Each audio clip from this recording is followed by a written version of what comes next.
man, chapter 468, man. This is a perfect example of Oda giving you the hard hand with the tough hit you in the feels moment with Cindry and Chopper, with the soft hand, with the comedy of having the zombies of Zoro and Sanji going back and forth bickering, even though they don't have any memories of their past life. They're still going at it because those two are just like oil and water. This was good.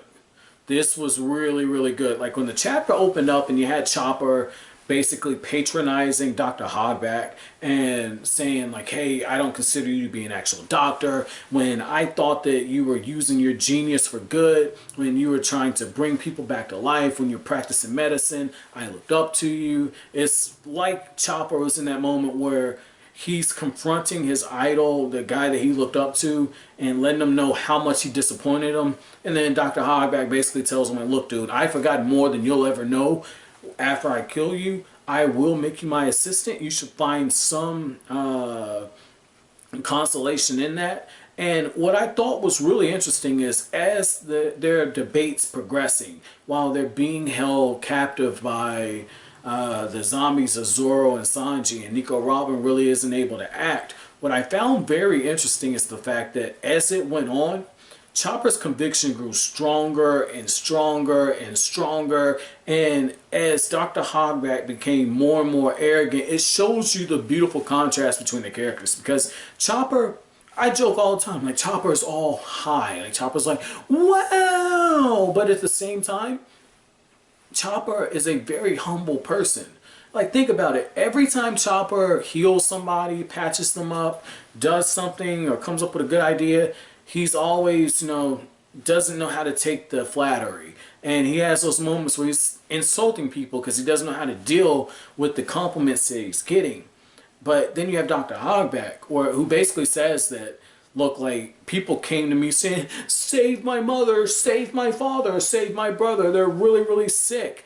I just did surgery for money. And it just shows you that this is somebody who knew he was talented and he let his arrogance get to him. And then you have somebody in Chopper who knows that he has skill, but he doesn't openly flaunt it. And Chopper does everything for all the right reasons. So you see these two clashes of ideologies coming together. And I like how when Chopper hears what Dr. Hogback did to Cindry, he starts to lose it. And for me, Dr. Hogback entered into Donzo territory, okay? Like, for me, and by this point, you guys should have already seen quite a few Donzo-related videos on my channel. Like, Donzo is a character I can't stand.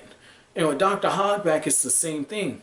He's not only arrogant, but he doesn't understand the fundamental elements of what it means to be human. He, for all intents and purposes, had a crush on Cindry. Beautiful actress, able to, stitch up his clothing or whatnot. Very kind, so, like she took care of a complete stranger in him. And Dr. Hogback, he asked her to marry him. She was already engaged to somebody else, and that's kind of how life goes. Just say it for what it is. Like, I applaud the guy for, walking up to a woman he was attracted to and, trying to make a move on her, etc., etc., etc. But, at the same time, like, when you see somebody that's got all those characteristics, they're really beautiful, they're very talented, very caring, nurturing. If they haven't been scooped up, like, dude, like, you better get on that. So I get why he tried to do what he did, but when she said no, he entered into this crippling depression, and he took it to another level. After he found out that she had died, he took her body, and he used some very strong language. And like I told you guys, because you have limited panel space and because you have limited, words or whatever, and you got editors, they're gonna tell you make every word count. And there was actually a bold in the Viz manga, which lets me know that because it was bolded, it means Oda want to place emphasis on it. But the word obedient, that's strong language. That's very controlling. And it just shows you that if Cindry, say if Cindry did say yes and they end up getting married, he would have dominated that relationship. There would be no free will. It's do what he wants or there's consequences. And I like the scene where he says to her that I wish there were no more pirates. So I guess that implies that she might have been involved with a pirate or something. I'm not too sure. I might be reading too much into that.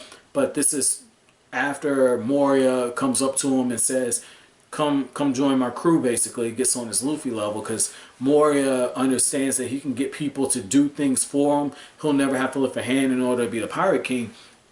But to hear his whole rationale that Cindry's now the perfect woman, the perfect mate, if you will. He's got that shrine built towards her where he's got her picture just plastered on the back wall and all these articles and pictures and everything. It's really reminding me of what you saw in the Rock Lee anime and in the Rock Lee SD manga when you get that shot of Hinata and she's got that shrine of Naruto.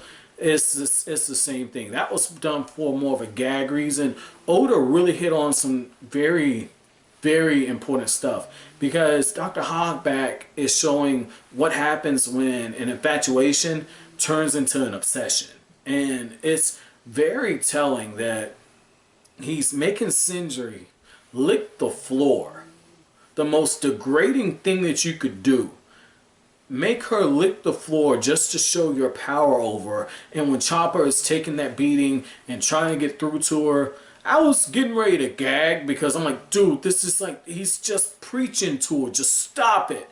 But at the same time, because of the actual emotional atmosphere of the situation, I was continuing to read it because I'm going, this is good. Like, it's one of those moments where you kind of go in between. You have to check your own initial gut reaction and say, what is the author trying to do here? And that's what was happening. Oda was building a very, very emotional scene. And what was really cool is Oda took the melodrama and he turned it up in a way to where it didn't feel too cliche, where Chopper is saying to this woman who was very beautiful, so he's appealing to the vanity side in a way, and yet because she was such a kind-hearted person, she probably didn't think of it. She was probably one of those people where people always told her she was beautiful, she knew she was beautiful, so she didn't get a second thought of it. But he says, this guy's operated on you, you have all these scars, this isn't how your family would have remembered you, they would not want to see you like this. You don't have a soul right now. That soul's left the body,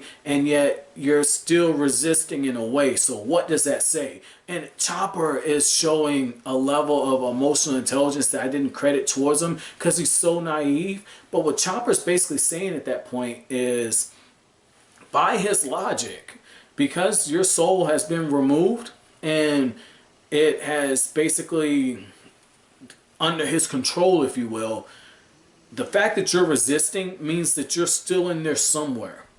And he's telling her to fight. And it's what we as human beings, we have to remember, even when we go through the darkest of times, there's still some good in us. There's still some light. And it's very fitting that this comes 2 chapters after what happened with Usopp with the hollow fruit when he's fighting Perona. And Perona goes in there and grabs the heart. And she takes out all of the good and just leaves the hollowness.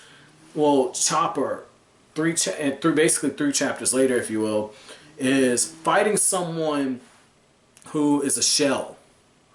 And yet Chopper goes into that husk and he finds that one bit of goodness is still in her. And the chapter ends where she says that she can't move and she's crying. And it's cliche because you see it so much in situations like this where the person's crying, they don't realize that they're crying. And yet, the way that Oda drew the facial expression, I really like it. Like, his artwork has gotten a lot better. Like, it was okay before, and you saw moments where it was like, oh, wow, this is good. But in that one panel right there, it's just like I said, like, I think like chapter 432, 42, somewhere around there, when I was like, man, you know, Oda definitely stepped up with the artwork. That's the chapter where Nami was fighting the zombies and everything, and I was like, he did great attention to detail with the panels. And I said, like, for a while, like, he had been stepping it up little by little. This was another example of this, so I thought that was pretty cool. But my chapter question for you guys is going to be, what are your thoughts on basically Hogback trying to make the perfect woman and make her love him and serve him in his every women desire and his thoughts on basically what it is to be human. What are your thoughts on that? And to take it a step further, if you were in his position, would you have taken that stance? Me personally, I don't care about rejection. Like, I don't care about it. I'm not going to obsess over anybody in that sense. Like, I've had my heart broken before, but at the same time, like, you get to a point where that person, they still occupy a place in your heart, but you learn to move on. That's part of living. You understand there are going to be times where things are really, really great, and there are going to be times where it hurts. Living hurts. But that's how you get stronger. And to have somebody like Cindry being with you against their will, it just shows that whatever he felt for, it was a lot of things, but it wasn't love. Because if you really love somebody, you would not want them to be with you and they're not happy. But as always, guys, if you like anything I had to say, don't forget to comment, rate, subscribe, share. Thank you so much for watching the end of the video, guys. Have an awesome day.